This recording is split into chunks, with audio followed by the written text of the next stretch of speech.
Esse aqui eu acho que vai dar umas 100 pessoas. O último deu 40. Vamos ver. Dei um lembrete agora e pedi pra galera massificar também.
Boa noite, pessoal. Boa noite a todos. Eu sou o Rodrigo Fontinelli, do time de distribuição aqui da BTG Asset. Bem-vindos aqui para essa nossa live. Hoje eu conto com dois convidados especiais. Aqui na parte de economia, eu conto com o nosso sócio estrategista, Thiago Berriel. Ele é PhD pela Universidade de Princeton, nos Estados Unidos, e também já foi diretor do Banco Central. Hoje está aqui conosco e está nos ajudando a tomar as decisões na parte econômica aqui, e com o Eduardo Arraes, que é sócio do BTG Pactual e gestor responsável pelos fundos de crédito aqui da BTG Pactual Asset.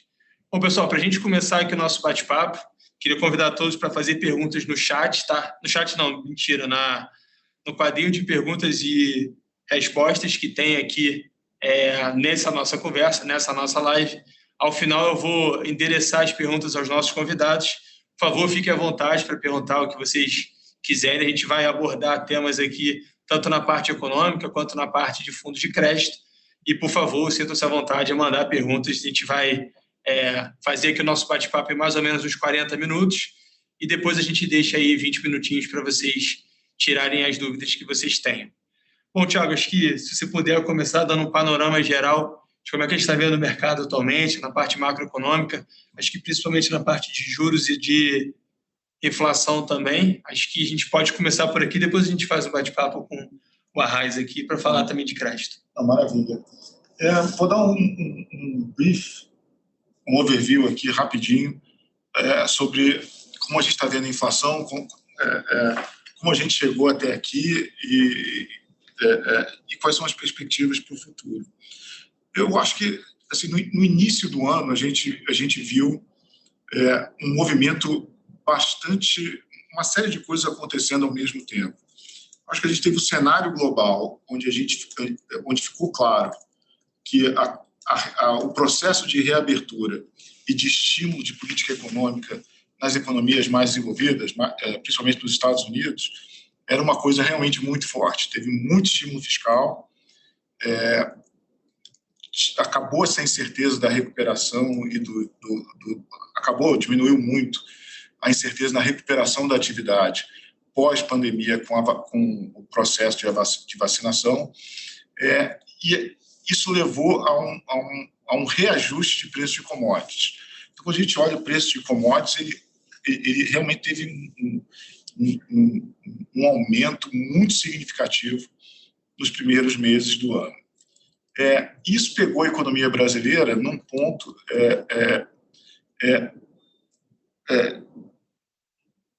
bastante estimulativo também. Então, a gente tinha no Brasil uma política monetária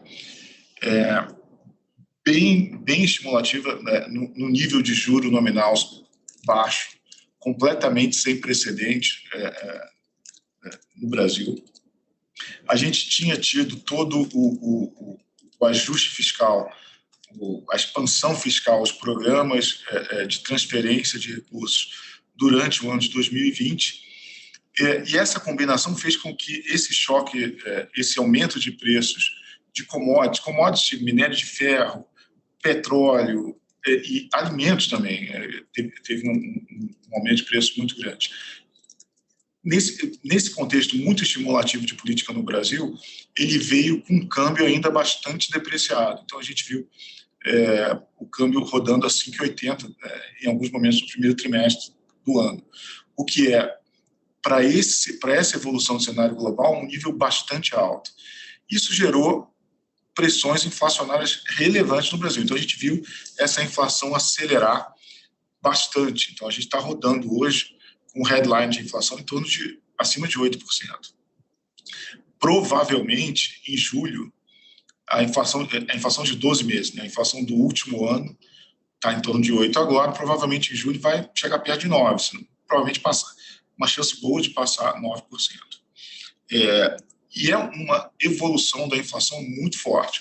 Ela está concentrada ainda nesses itens mais sensíveis a essa história que eu contei, mais sensíveis ao câmbio e mais sensíveis ao preço de trade, comercializáveis, né? Tudo que é fácil de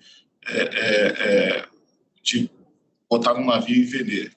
Então, você vê produtos industriais bem pressionados, essa parte de alimentos bem pressionados, e ainda vê uma certa tranquilidade na parte de você não consegue botar num navio e vender, que é serviços, restaurantes, corte de cabelo, até porque esse foi o setor mais afetado pela pandemia. O que a gente vê daqui para frente no Brasil? A gente está se a gente não estiver no pico da inflação acumulada em 12 meses, a gente está bem próximo desse pico. Por quê? Porque esse efeito commodity subiu muito, mas não vai subir para sempre. Então, está num nível alto, deu até uma pequena arrefecida, mas continua no nível alto. Mas o simples fato de parar de subir já vai ser uma fonte menor de pressão adicional na inflação. Segundo, a gente está vendo o câmbio não só parou de depreciar, se você comparar com o primeiro trimestre, como apreciou, chegou a 4,90. Esses últimos dias teve uma volatilidade a mais, que aqui dentro a gente julga ser frutos... É uma combinação de pequenas notícias ruins que não mudam o fundamento da economia, tanto no fronte político quanto a questão da proposta da reforma tributária, com um ambiente externo também um pouquinho mais volátil, mas a gente não acha que muda a história do câmbio. Então, a gente vai ter um câmbio, a gente tem um câmbio mais apreciado, que tem uma tendência à apreciação. A gente tem o commodity parando de subir e a gente tem um nível ainda de inflação de serviços relativamente controlado. Então, o cenário base é que esse processo de inflação seja, daqui para frente, ter atingido o máximo e vá convergindo de volta para níveis mais razoáveis. Um outro fator importante no controle da inflação é a postura do Banco Central. Acho que o Banco Central ali, no primeiro trimestre, teve uma guinada e saiu, ele percebeu que estava muito estimulativo em toda essa mudança de postura. Ele começou um ciclo de ajuste de juros, saiu de 2 a um passo já bastante forte, começou o ciclo subindo os juros em 0,75%, já fez isso em 3 reuniões, saímos de 2, fomos para 4,25%, e nesse processo muito inflacionário, na última reunião ele mudou um pouco a retórica, ele reafirmou uma coisa que é um compromisso do Banco Central, em geral, mas ele deixou isso bem claro, que ele vai fazer o que tiver que fazer para jogar a inflação na meta no horizonte relevante da política monetária. O horizonte relevante da política monetária é um jargão do Banco Central para dizer assim, eu vou jogar, eu não posso reagir muito a essa inflação que está acontecendo agora, porque política monetária impacta a economia com atraso, demora um pouco. Mas o horizonte relevante é onde ele tem controle, que é mais ou menos 1 ano e meio à frente. Então, se ele está falando que ele vai jogar a inflação perto da meta, ou na meta, nesse horizonte relevante, quer dizer que ele vai trazer a inflação para perto de 3,5% em 2022, que é um horizonte de 1 ano e meio à frente. Isso fez com que essa contaminação que a gente via da pressão inflacionária sobre as expectativas de inflação diminuíssem. Então, ele reassumiu esse controle, esse protagonismo no que as pessoas esperam para a inflação na frente, o que é muito importante para o comportamento da própria inflação no futuro. Porque o que as pessoas esperam que vai ser o preço acaba sendo um insumo importante para a determinação do preço hoje, para a negociação de salário, para o comerciante entender como é que ele vai reajustar o seu próprio preço. Então, o Banco Central se adiantou um pouco nesse processo e trouxe de volta um certo controle nesse processo de convergência. Então, nesse contexto é que ele sinalizou que na próxima reunião, no início de agosto, ele daria mais um ajuste de 75 bips, né, 0,75%, mas ele abriu a possibilidade de até aumentar o ritmo, de ir para 100, caso essa dinâmica das expectativas de inflação piorasse um pouco para o ano de 2022. O que a gente viu desde o último Copom é que essas expectativas estão mais ou menos no mesmo lugar, até uma pitadinha melhores. O que, se mantiver nessa situação, ele provavelmente vai no 75 na próxima. É óbvio que a gente tem um número de inflação essa semana, se esse número sair muito forte, a probabilidade de 100 aumenta, porque isso pode ter uma contaminação para as expectativas. Mas, independentemente do que vai ser a Selic na próxima, o que o Banco Central sinaliza é que, nas circunstâncias correntes, ele vê um ajuste para o que ele chama de taxa de juros neutra da economia. Na nossa interpretação, isso é uma taxa de juros nominal em torno de 6,5% no final do ciclo. Isso é o que ele sinaliza, mas a gente ainda acha que ele vai promover algumas revisões no modelo dele, principalmente no cenário de atividade. Ele tem um cenário de atividade ainda um pouco mais fraco do que a gente acha que é o mais provável para 2021. Então, muito provavelmente, essas revisões de atividade no modelo do Banco Central vão fazer com que ele ajuste a taxa de juros para um nível um pouco acima desse 6,5%. A nossa visão aqui é que é mais provável que o final do ciclo se dê ou no final desse ano, final mesmo, na última reunião em dezembro, ou no início do ano que vem, na primeira reunião de fevereiro, em torno de entre 7 e 7,5%. Então, é mais ou menos o que a gente espera, a depender um pouco da evolução da inflação e das expectativas. Então, é um ambiente bastante inflacionário, com muitos riscos. Um risco é que a gente mesmo, agora, com um pouco de atraso em relação aos países avançados, está vendo a vacinação avançar num ritmo bom. Esse processo de vacinação vai fazer com que o consumo das famílias saia um pouco dos bens, que foram muito pressionados, que tiveram um preço alto, e passe para o setor de serviços, que é o que a gente chama de núcleo da inflação, são os preços mais rígidos. Então, as pessoas vão voltar a cortar cabelo, as pessoas vão voltar aí a bar, restaurante, cinema, eu acho que vai demorar um pouco, mas uma hora volta. E quando a gente tiver essa passagem, talvez a pressão inflacionária dos serviços apareça.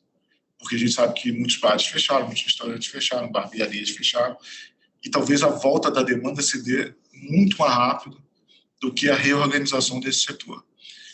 Então, um risco nesse processo desinflacionário que a gente espera para frente é que essa passagem seja mais turbulenta. E aí o Banco Central vai ter que se ajustar e avaliar esse risco. Então, é um processo incerto, mas parece que o pior está passando e o Banco Central se colocou na frente para garantir um ajuste de taxa de juros que coloque esse negócio nos trilhos. Acho que eu já avancei um pouquinho aqui no meu tempo. Não, tá ótimo, Thiago. Obrigado. Acho que passou muito bem. Tem algumas dúvidas sobre alguns pontos que você comentou, mas eu vou deixar para o final para a gente entrar nas perguntas, até ver se é a mesma pergunta que o pessoal que está nos assistindo tem também. Raíssa, então, se você puder pegar esse gancho de taxa de juros e inflação que o Thiago comentou e comentar um pouco como é que você está vendo o cenário do mercado de crédito daqui para frente, como é que você viu esses primeiros 6 meses e como é que você acha que o cenário do mercado de crédito vai avançar até o final do ano e o começo do ano que vem. Tá bom, claro. Bom, boa noite, Fontenelle, boa noite, Thiago, boa noite aos participantes dessa live. Bom, vou falar um pouco sobre o futuro, mas acho que vou começar falando um pouco sobre o passado, que acho que 2020 explica bastante o que a gente está vivendo aqui nesse mercado de crédito esse ano, tá? Assim, como vocês sabem, né, assim, o mercado de crédito, ele veio no desenvolvimento forte nos últimos anos, né, desde 2015, 2016, até que no final de 2019, né, os spreads já se encontravam, né, em níveis mais baixos do que a gente estava acostumado aqui nesse mercado. A gente já viu ali uma primeira normalização desses spreads de crédito, com as cotas de alguns fundos rodando um pouco assim, abaixo, né, do CDI, um pouco diferente do que os investidores estavam acostumados. Agora, a grande transformação que esse mercado teve, né, impacto que teve, foi, né, com o Covid ali em março, abril do ano passado. Por quê? Né, esse era um mercado que ele tinha muito pouca volatilidade, né? Assim, vinha crise, as crises iam e vinham e não tinha muito impacto na precificação desses ativos. Agora, isso acontecia também pelo fato de ser um mercado em desenvolvimento, né? Assim, acho que é um ponto que a gente sempre fala, né? Pô, o que aconteceu em março e abril? Por que teve tanto impacto na cota? Por que isso não acontecia antes?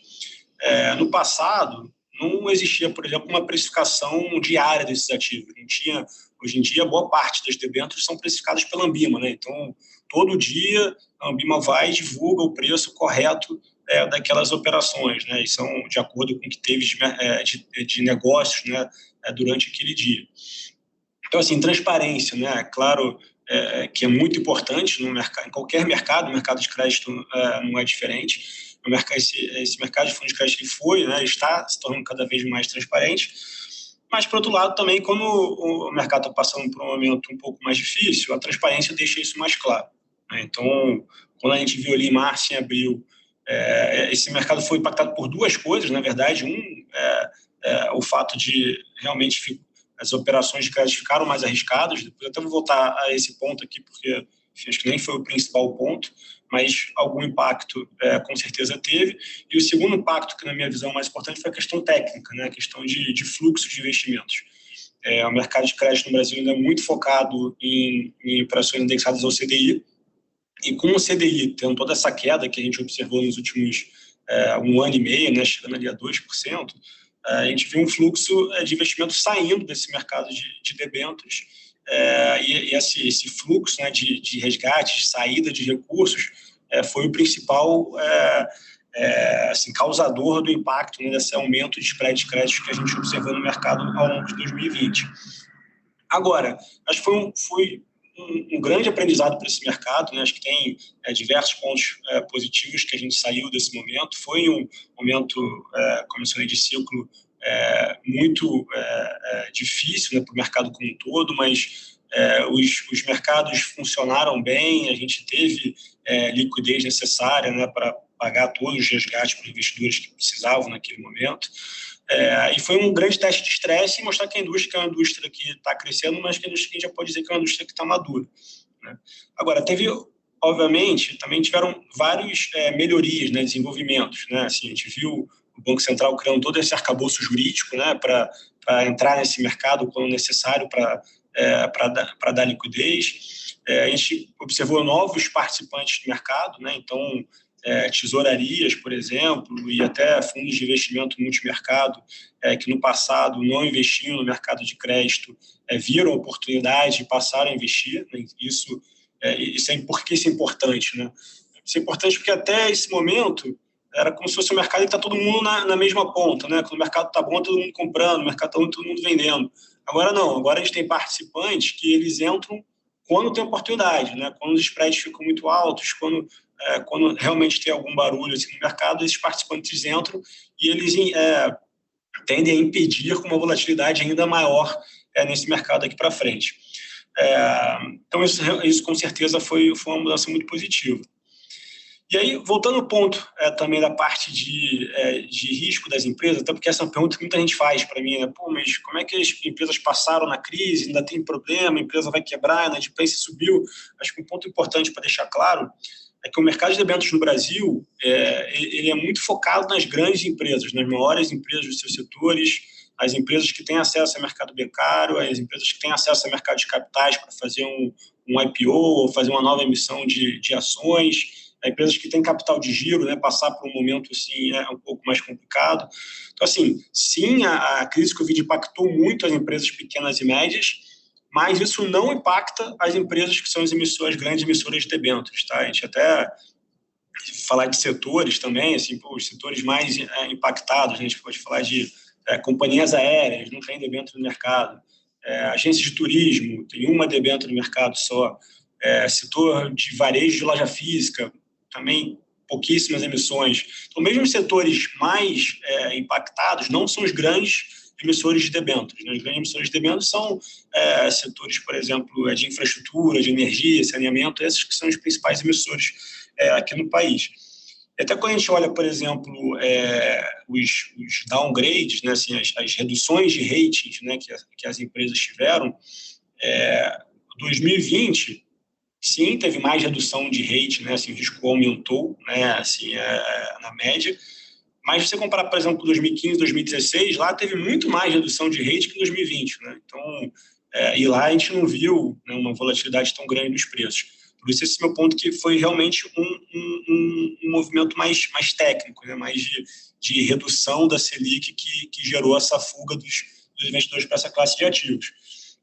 E aí, dito isso, acho que eu pego esse gancho para falar um pouco para frente, né, assim, por que a visão é tão positiva e a perspectiva é tão boa para esse mercado aqui para frente. Aí, enfim, alguns pontos, né? Quando a gente fala da parte técnica, né, de fluxo de investimento, a gente já tem visto, né, a Selic em níveis mais altos, né, com essas recentes elevações, tem essa perspectiva de Selic por volta aí de 6,5%, alguma coisa próxima disso no final do ano, que já são níveis muito mais altos do que a gente tinha observado. E a gente até no nível atual, a gente já começa a ver um fluxo de investimentos novamente para essa classe de ativos, né? E isso, quanto mais tem esse fluxo de investimento, mais pressão, né, nos spreads de crédito tende a ficar mais baixo e a carteira de crédito tende a performar melhor do que a sua taxa média, né? Até acho que um outro ponto que é legal mencionar aqui também, que muita gente me pergunta mas qual que é a taxa média da carteira, né? Óbvio que a taxa média é importante para dar um norte, né? Assim, se o mercado não se mexer muito, a carteira deveria rodar aquilo dali. Só que cada vez mais esse mercado de crédito ele é um mercado que tem marcação no mercado, os spreads variam, né? Assim, a gente, por exemplo, atualmente, os spreads de crédito estão por volta de CDI mais 2, CDI mais 1,80. Antes da pandemia, os spreads estavam abaixo de CDI mais 1, CDI mais 0,80, CDI mais 1. Acho que, naturalmente, esse mercado vai voltar ao nível que era, né? A gente vai ver esses spreads mês após mês, eu não acho também que vai ser algo do dia para a noite, mas mês após mês, com o mercado normalizando, com o Selic mais alto, com mais investimentos, a gente vai observar esse spread de crédito voltando aos níveis normais, e isso vai dar um ganho adicional à carteira, né? Então, ele vai conseguir gerar um ganho acima da taxa média dessas estratégias. E aí, para concluir, acho que tem um ponto também que é interessante falar, que além, a gente está passando por um momento muito interessante, porque a parte técnica é positiva, né, dado esse aumento do Selic, tem essa perspectiva de mais investimentos, de mais investimentos nessa classe de ativos. A parte de fundamento também está num momento muito positivo, porque as grandes empresas, né, como eu mencionei, elas até foram um pouco impactadas, mas não foi na maior parte dos mercados nenhum impacto muito relevante, e eram companhias que já vinham fazendo o dever de casa de desalavancagem, de redução de custos desde lá de 2015, 2016. As companhias estavam se preparando para começar um novo ciclo de investimento que a pandemia acabou segurando um pouco, mas são companhias que estão, em geral, com muita liquidez e pouco alavancadas. E 3, a gente olha esse mercado de crédito, dado tudo que aconteceu no passado, os spreads de crédito estão em níveis muito mais altos que a gente estava acostumado. O spread de crédito hoje é basicamente o spread de crédito que a gente via lá em 2015, 2016, quando tinha muito mais incerteza para frente, né? Aí a situação econômica do país era completamente diferente. Então, quando a gente junta, né, todas essas 3 variáveis, né, taxas médias altas, fundamento positivo e Selic alta, né, que, como o mercado depende muito disso, faz a gente estar bem positivo aqui para frente, para os próximos meses, tanto para os nossos fundos, né, indexados a Selic, quanto para os nossos fundos indexados à inflação. Acho que é até um ponto importante mencionar. A gente, no passado, os nossos fundos eram muito dedicados aqui ao indexador CDI, né? Então, tanto o nosso Credit Corp, que é o nosso principal fundo da casa, né? Nossa porta de entrada aqui, que para quem está começando a investir no mercado de crédito, quanto debêntures incentivadas, né? Que é o nosso fundo até aqui com benefício fiscal para a pessoa física, a gente tem essa estratégia de CDI. Quanto mais recentemente, cerca de 2 anos atrás, a gente abriu também aqui um fundo de infraestrutura que também dá esse benefício fiscal para a pessoa física indexado à inflação. Então, acho que esses 2 indexadores que a gente está animado, digamos assim, para frente, a gente tem estratégias bem interessantes para os investidores.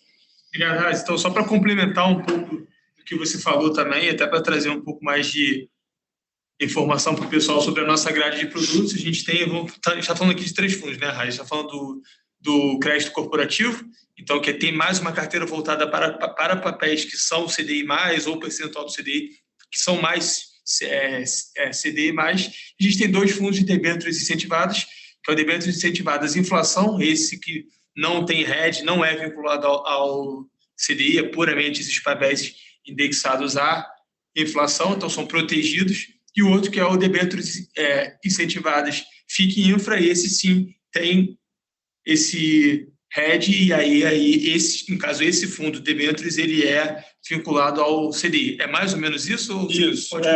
Só queria adicionar um ponto que eu acabei não mencionando, é exatamente isso que você falou, mas só para falar um pouco de performance, primeiro, assim, acho que é sempre importante olhar para frente, tá? Acho que investidores muitas vezes ficam olhando para trás, vendo o que aconteceu e tomam a decisão de investir. Então, assim, eu me lembro que lá em junho do ano passado, eu já falava com os investidores, olha como isso aqui é um bom momento, né? Aqui o mercado de crédito tem os seus próprios ciclos, que nem o mercado de bolsa, né? Quando a bolsa cai, a oportunidade de entrar, a mesma coisa a gente vê no mercado de crédito, né? Então, junho do ano passado, por exemplo, era uma ótima oportunidade. E aí, quando a gente olha, por exemplo, hoje, nos últimos 12 meses, o Credit Corp está rodando CDI mais 6. O debênture incentivada está CDI mais 7, CDI mais 8. Né? Os de inflação também, rodando, enfim, inflação mais 4, 5%. Então, os fundos têm rodado muito acima da taxa média, né, como eu mencionei, porque a gente tem visto esse movimento de normalização que ele aconteceu, uma parte dele nos últimos 12 meses, mais para frente a gente acha que ainda tem bastante coisa para acontecer, né? Então a gente deve continuar vendo esses retornos altos, bem acima da taxa média, pelos próximos 12 meses. Então, quem não está no fundo, acho que ainda tem bastante oportunidade para poder entrar e poder surfar essa inflação alta e CDI alta, né? Que é o cenário que a gente está vendo hoje. Exatamente. Bom, Thiago, acho que eu vou voltar para você pergunta. Surgiu uma pergunta aqui do Vitor Ramos. Ele queria saber qual é o impacto do cenário do estresse energético que a gente está tendo nas previsões de inflação do banco. Então, acho que até adicionando esse ponto do cenário de crise hídrica, eu queria botar também o cenário de volta de pandemia, as pessoas voltando para a rua. Você acha que pode ter uma pressão de demanda? Você já falou que tem setores de serviços que não estão tão pressionados.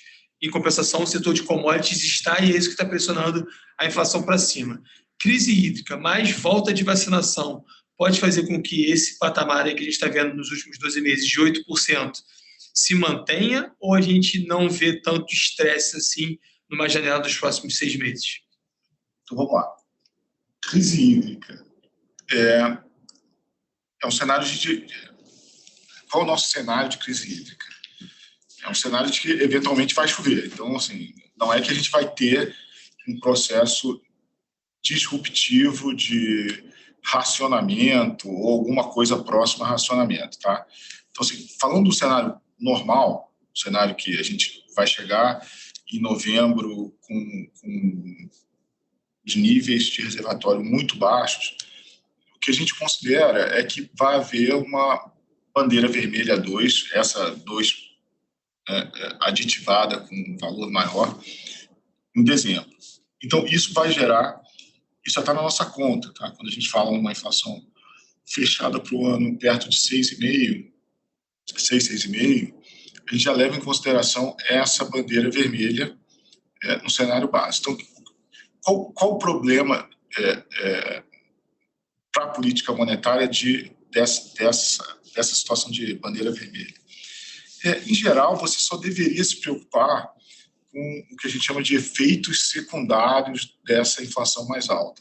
Porque isso é uma coisa que está, assim, crise hídrica está totalmente fora do escopo de política monetária, de demanda agregada, de coisas desse tipo. É uma coisa que você não controla, choveu ou não choveu, ligou a térmica ou não ligou a térmica. Então, você deveria olhar o impacto disso para 2022, não no preço da energia, mas nos outros preços. Então, a princípio, a política monetária, o efeito não é tão forte quanto uma alta generalizada de preços. Em particular, vai ser comum no mercado as pessoas diminuírem a inflação de 2022 por conta dessa bandeira mais alta em 2021. Porque você tem um efeito base, então você está na bandeira mais alta possível. Então, se você espera uma normalização do processo de chuvas, mesmo que seja parcial, você vai ter uma bandeira menos forte em 2021, então um ano contra o outro você tem uma queda e a tua inflação vai ficar até um pouquinho menor, se você levar em consideração. É muito longe, né? A gente está ainda pensando na bandeira de dezembro de 22, mas isso é o efeito mecânico, tá?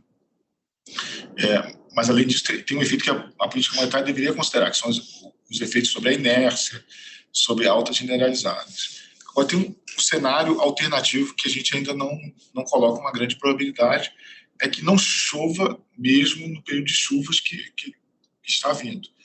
Aí entrar numa história de racionamento é bem mais complicado, porque você começa a ter restrições de oferta em outros produtos que não a energia. Então as pessoas vão deixar de produzir algumas coisas porque não tem energia para produzir. Esse é um cenário mais complicado, eu acho que a gente não deveria pensar muito nele. Esse sim mudaria o cenário não só de inflação, mas até de crescimento. Então a gente teria que pensar nessa alternativa. Eu atribuo ainda, ouvindo os experts, porque eu não sou um expert em setor energético, que é um cenário de baixa probabilidade. Ainda está longe de ser um cenário básico. Agora, o efeito da reabertura. Eu acho que o efeito da reabertura, a gente tem várias questões no Brasil que a gente tem dificuldade. Primeiro, vamos pensar no caso padrão. A gente viu o processo de reabertura em vários países. Então, a gente sabe como é que funciona, o que deve esperar desse processo. A gente viu um shift, né, uma mudança do consumo de bens, que foi muito forte durante a pandemia, porque a pessoa estava em casa, conseguia pedir pela internet, e as pessoas tinham dinheiro, porque houve compensações do governo para as pessoas que perderam o trabalho. Para consumo de serviços. Então, você viu nos Estados Unidos aluguel de carro, hotéis, restaurantes, todos subindo de preço muito fortemente no processo de reabertura. Eu esperaria que uma coisa muito similar acontecesse no Brasil. Por quê?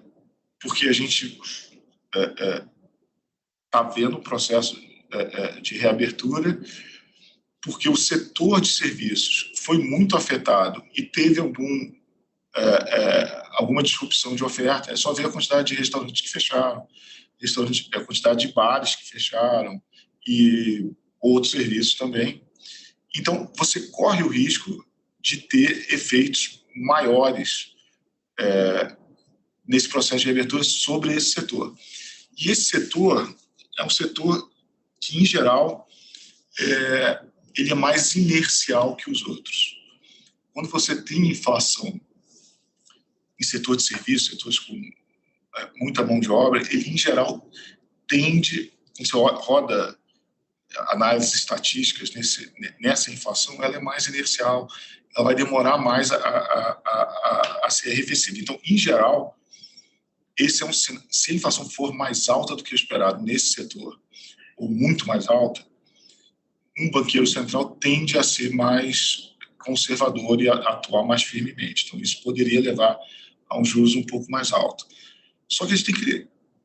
No meu caso, assim, eu levaria em consideração que é uma anomalia muito grande que a gente está vivendo. A gente está vivendo uma volta de pandemia. Eu em 2020, eu também costumava falar assim, olha, a gente vai ver quedas de preço aqui que são completamente artificiais. As pessoas pararam de consumir porque não podem sair de casa. Então, a gente não sei se a gente deveria reagir a isso em termos de política monetária da mesma maneira que a gente reagisse se estivesse tudo normal. É muito atípico. Então, essa volta de serviços também pode ser temporária, atípica e pode não ser tão inercial quanto era, porque você tem um monte de restaurantes, bares fechados ou setores fechados da economia que vão ter facilidades de reabertura, porque tem muita mão de obra, tem muita gente voltando para o mercado de trabalho também. Então, essa é mais ou menos a aposta do Fed, por exemplo, quando diz assim, olha, esse processo de reabertura no verão vai ser temporário.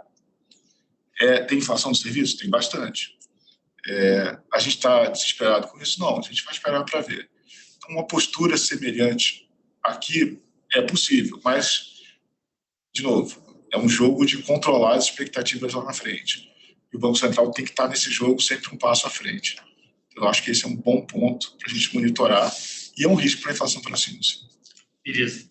Bom, pessoal, acho que eu vou fazer uma pergunta para vocês dois, até que é um assunto que está muito em voga atualmente, depois que a reforma tributária foi apresentada pelo governo, pelo Paulo Guedes. Não necessariamente que vai acontecer, mas eu queria ouvir de você, Thiago, e depois passar a palavra para o Eduardo. O que você acha que tem apelo dessa reforma tributária? Pode ser que siga.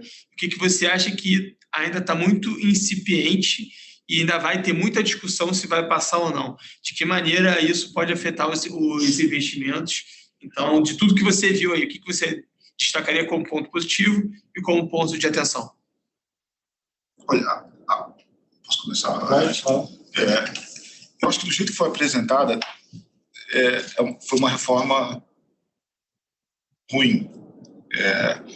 Então, tem muitos pontos de correção. Existem alguns... Então, assim, como um todo, ela é uma proposta que onerava muito as empresas do setor produtivo para dar alguma desoneração na tabela de imposto de renda. Mas foi apresentada como uma proposta neutra, muito complicado, muito difícil. Então, tem alguns nortes que são positivos. Quais são os nortes que são positivos, eu acho? E isso talvez... Então, vamos lá. Então, essa primeira proposta apareceu, foi bastante criticada, e já há sinais claros de que, tanto do Ministério da Economia quanto do Congresso, que é o início de uma discussão que vai se desenvolver para alguma coisa melhor. Então, tem alguns nortes que são positivos. Um é pensar na estrutura de imposto de renda pessoa jurídica e dividendos como a carga total da empresa e redistribuir isso do imposto de renda de pessoas jurídicas para dividendos. Isso eu acho razoável, isso é uma tendência, isso gera algum incentivo a investimentos no setor produtivo. Tá? Agora, tem que pensar nisso conjuntamente. Você tem uma empresa, você só investe numa empresa porque você um dia vai tirar dividendos. Pensar em dividendos como uma renda de pessoa física e imposto da empresa como uma coisa completamente separada, e só atinge a empresa, não é verdade. A empresa tem um dono e esse dono só tem a empresa para gerar lucros. Então, tem que levar isso em consideração de maneira conjunta. Então, mas esse norte é razoável. A homogeneização dos impostos nos fundos de investimento, eu acho é um caminho razoável. Mas aí você não pode deixar de fora todas as LCIs, crises imobiliárias e taxar o fundo imobiliário. Então, tem uma série de coisas para consertar. Um outro ponto é assim, a gente pode discutir um reajuste da tabela de imposto de renda ou um imposto de renda negativo, uma transferência para as famílias, mas tem que... Eu não sei se... mas você tem que tratar disso como uma proposta que é redistributiva, não que é uma neutra para as companhias. Então, a gente tem que entender exatamente o que a gente quer com essa reforma. A gente quer tornar o imposto mais progressivo. Então, talvez a gente devesse pensar no imposto de renda como um todo. Onde é que vai a progressividade? Não vender uma redistribuição como uma proposta neutra. Eu acho que isso tem que estar bem claro. Provavelmente eu perdi algum outro... a questão da pejotização. Tem que pensar a proposta como eu estou gerando incentivo a mais pejotização ou menos. Do jeito que está, para mim está muito pouco claro que eu estou reduzindo os incentivos à pejotização. Em algumas circunstâncias, eu estou aumentando. Então, as coisas têm que ser bem desenhadas, os limites de dividendos sem imposto para PJ. Isso tudo tem que ser pensado achando que tem alguém do outro lado que vai reagir a isso. Então, tem uma série de questões a serem tratadas, alguns nortes positivos. Para fazer uma reforma que vai atrapalhar o crescimento do Brasil no médio e longo prazo, é melhor não fazer. Então, se tem uma coisa que a gente tem que pensar direito, é uma reforma tributária. Eu acho que os primeiros sinais de revisão dessa proposta são positivos e eu espero que avance na direção correta. Mas vai demorar um pouco, não vai ser uma coisa de uma semana. A gente ainda tem muita discussão em pauta aí. Se quiser comentar um pouquinho também. Claro. Bom, vou falar um pouco aqui mais dos ajustes que eventualmente impactaria aqui o nosso mercado de renda fixa e mercado de crédito. Acho que o primeiro ponto que eu queria mencionar é que assim, toda essa parte de subsídios que existem atualmente para os fundos de infraestrutura, então fundos de debêntures incentivadas, fundos listados de infraestrutura, FIPs de infraestrutura, isso em nenhum momento esteve na discussão. Na verdade, até tem discussões aqui paralelas para dar até mais benefício aqui para operações de renda fixa para debêntures de infraestrutura. Então, acho que ali, logo que saiu as primeiras informações sobre a reforma, dado até esse ponto que o Berrel mencionou sobre o eventual impacto no fundo imobiliário, gerou um pouco de questionamento se teria algum impacto para os fundos de crédito listados. Acho que o primeiro ponto é deixar claro que isso não tem impacto nenhum. Tá? Então, a gente, desse lado, a gente está bem confortável. E aí, assim, o que tem de impacto? Tem o fim da tabela progressiva, de unificar o imposto de renda para 15%, o que atualmente ele vai entre 25% e 15%, que acho que até, enfim, talvez aqui o impacto é marginal nesse mercado, mas que é um impacto positivo de simplificação que acho que pode trazer aqui ainda mais interesse para as classes de ativos.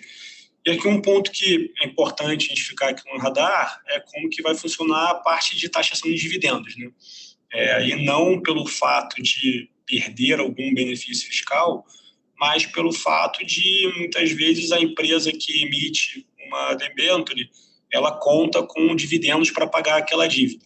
Até acho que, enfim, conversando com mais gente, que o racional por trás era muito mais a taxação de dividendo do investidor final, e não taxação de dividendo dentro do mesmo grupo econômico, mas a verdade é que não está 100% claro. Acho que isso é um ponto para esclarecer. Não é possível que não seja para o investidor final. É isso. A gente não trabalha muito com a hipótese que não seja para o investidor final. Agora, enfim, se tivesse alguma coisa dentro do grupo econômico, naturalmente algumas emissões precisariam de ainda mais dividendos para serem repagas. Mas, de qualquer forma, não acho que deveria ter um grande impacto no mercado de crédito. Como eu falei, são os emissores aqui são as grandes empresas do país, empresas AAA, AA, né? Empresas que têm um fluxo muito maior do que o necessário para pagar as suas dívidas. Então, mesmo nessa hipótese, né, que parece pouco provável, acho que não deveria ter um impacto muito grande no mercado de crédito, não. Beleza, Raj, obrigado. Berrel, eu vou jogar uma para você, que o André Castro perguntou. Ele perguntou aqui como é que você está vendo a questão do endividamento brasileiro, até a gente viu agora a prorrogação do auxílio emergencial para mais algumas parcelas, se isso é um ponto de atenção e se, eventualmente, isso pode afetar estruturalmente ou apenas marginalmente todo esse caminhão de dinheiro que a gente está vendo pelo auxílio em função da pandemia. A gente está vendo também, a gente viu também que o Brasil foi um dos maiores países em que se fez o auxílio, né, em percentual do PIB, foi o que mais ajudou. Se você vê isso como um problema ou se você acha que está controlado. Vamos lá. Vou falar. Eu acho que atenção à situação fiscal é uma coisa necessária. A gente precisa fazer, precisa ter isso no radar. A gente precisa entender. A gente tem um teto de gastos, ele não vai ficar aí para sempre. Do jeito que ele está, ele é difícil de ser cumprido até 2026. A gente vai precisar pensar numa política fiscal responsável que entregue uma dinâmica de dívida favorável. Então, assim, é uma preocupação constante. A outra, esse é o primeiro ponto. Então, é uma preocupação? A gente tem que estar... Vai ser um foco de atenção no processo eleitoral de 2022, vai. Agora, o que a gente observou de risco fiscal em meados de 2020 para 2021, nesse último ano, é uma mudança muito significativa. Vendo a situação fiscal do Brasil em junho de 2020, a gente via uma economia deprimida, crescendo pouco, um programa fiscal gigantesco e qualquer simulação de dívida ia jogar a dívida sobre PIB no Brasil, qualquer simulação vista daquele ponto razoável ia jogar a dívida sobre PIB do Brasil perto de 100% no final de 2021. Tá? Então, era uma situação muito difícil. Aconteceram algumas coisas esse ano que mudaram esse patamar e a gente provavelmente vai terminar o ano com uma dívida sobre PIB em torno de 82% ou 83% do PIB, ou seja, um ajuste enorme. Esse ajuste foi feito por uma virtude da política fiscal, que cortou despesas demais e aumentou impostos? Não. Aconteceu uma outra coisa. O que aconteceu? A gente viu o nosso PIB nominal. Então, primeiro, nosso PIB nominal cresceu muito. Nosso PIB em reais cresceu muito. Por quê? Então, não foi uma questão do denominador estar muito pequenininho. Desculpa. Não foi a questão do numerador estar muito pequenininho. Nosso denominador é que cresceu. Então, nossa dívida não caiu porque a gente prepagou ela, mas o nosso PIB, que é o nosso denominador, cresceu. Primeiro, porque a gente realmente está crescendo mais do que a gente imaginava esse ano. Então, as surpresas para o crescimento foram positivas. Segundo, o deflator do PIB, que é mais ou menos a inflação, só que não é a inflação que a gente vê no IPCA, que é a inflação da cesta que nós consumimos. É a inflação quando a gente computa de tudo que o Brasil produz. Ela foi muito alta. Ela foi muito alta em uma parte porque a inflação foi alta, como a gente conversou, e em parte porque o valor em reais dos produtos que o Brasil produz, aí inclui soja, minério de ferro, carne, coisas que a gente consome, coisas que a gente não consome, que a gente manda para outros países, subiu muito. Então, nossos termos de troca tiveram um choque positivo, aumentaram muito de preço. Então, isso fez com que a inflação do deflator, que é uma inflação mais ampla que a inflação do que a gente consome, do IPCA, tivesse sido muito alta. E para você calcular a evolução da dívida PIB, você precisa da taxa de juros real, não descontando, o juro nominal não descontando a inflação que a gente consome, mas a inflação de tudo que a gente produz, do deflator. Essa taxa de juros foi muito negativa. Muito negativa. Então, foi um ajuste substancial. É um ajuste virtuoso? Não, não é um ajuste virtuoso, pelo menos não na parte de inflação e deflator muito alto. Mas é um ajuste. Então, a gente tem uma situação muito melhor do que a gente antecipava há um ano atrás. resolve o problema, faz com que a gente não precise ter virtude para frente na conduta da nossa política fiscal? Não resolve. Porque a gente precisa se acertar, mas dá os passos. Dá uns passos. Então, a situação é melhor do que a gente antevia um ano atrás. Maravilha. Obrigado, Thiago. Obrigado, Arraes. Bom, pessoal, queria agradecer a participação de todos. Se vocês quiserem ter alguma conversa específica sobre algum dos temas tratados aqui hoje, por favor, fiquem à vontade para nos procurar. A gente vai ter o maior prazer de fazer agendas específicas com vocês para tratar, seja de fundo de crédito, seja de algum tema macro que a gente abordou aqui. E lembre que a gente tem alguns vídeos, tanto de call mensal, com a nossa visão mensal no nosso canal do YouTube. Então, por favor, fiquem sempre ligados nos nossos conteúdos. A gente vai disponibilizar não só essa live aqui, como outros conteúdos que a gente tem preparado para vocês. Obrigado e boa noite a todos. Obrigado, Thiago. Obrigado, Arraes. Obrigado. Boa noite, pessoal. Boa noite, pessoal.